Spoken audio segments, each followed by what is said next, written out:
Ce este omul? Unii ar spune că pe lângă rațiune, emoție și conștiință, el este suma experiențelor sale. Fiecare dintre noi are o memorie mai mult sau mai puțin clară a evenimentelor personale sau colective parcurse în decursul propriei existențe.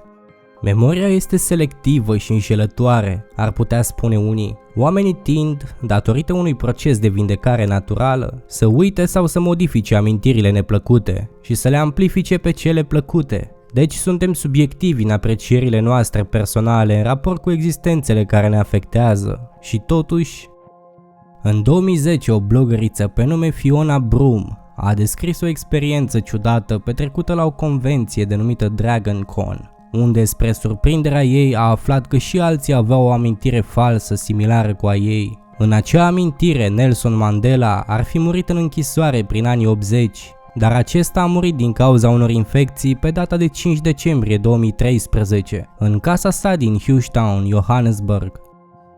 Fiona a denumit această teorie a universurilor paralele efectul Mandela, bazată pe ideea existenței unor grupuri mari de oameni care au amintiri similare alternative despre evenimentele din trecut. Susținătorii teoriei afirmă că pentru ca aceste evenimente colective să fie adevărate, țesătura realității trebuie să se fi schimbat la un moment dat în trecut și că, prin urmare, nu numai că există universuri paralele, locuibile, dar și că noi comutăm în mod constant între ele.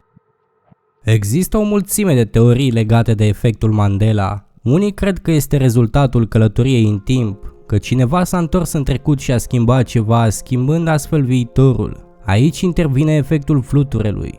Alții cred că există mai multe universuri paralele și că după o perioadă de timp le schimbăm între ele și că în fiecare univers realitatea este puțin diferită față de cum o știam.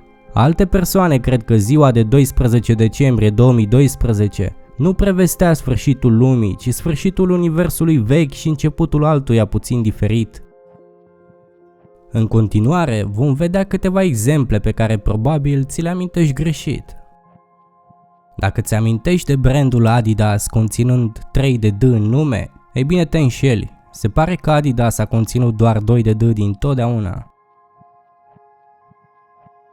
Pikachu, mai exact coada lui. Când eram mic îmi amintesc că acesta avea la capătul cozii o linie neagră, dar se pare că nu e așa. Aparent Pikachu nu a avut niciodată o linie neagră pe coadă.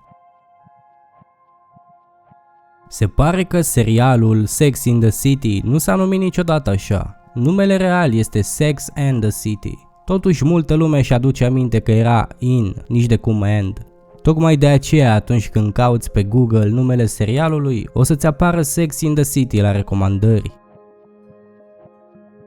În filmul Silence of the Lambs, tradus în română drept Tăcerea mieilor, atunci când Hannibal se întâlnește pentru prima dată cu Clarice, acesta spune faimoasa replică Hello Clarice. Dacă ți-aduci aminte de ea este greșit, în film nu a fost pusă replica niciodată. Good morning. Dr. Lecter, my name is Clarice Starling. May I speak with you? Iar lista poate continua la nesfârșit, deci vă las pe voi să găsiți restul schimbărilor.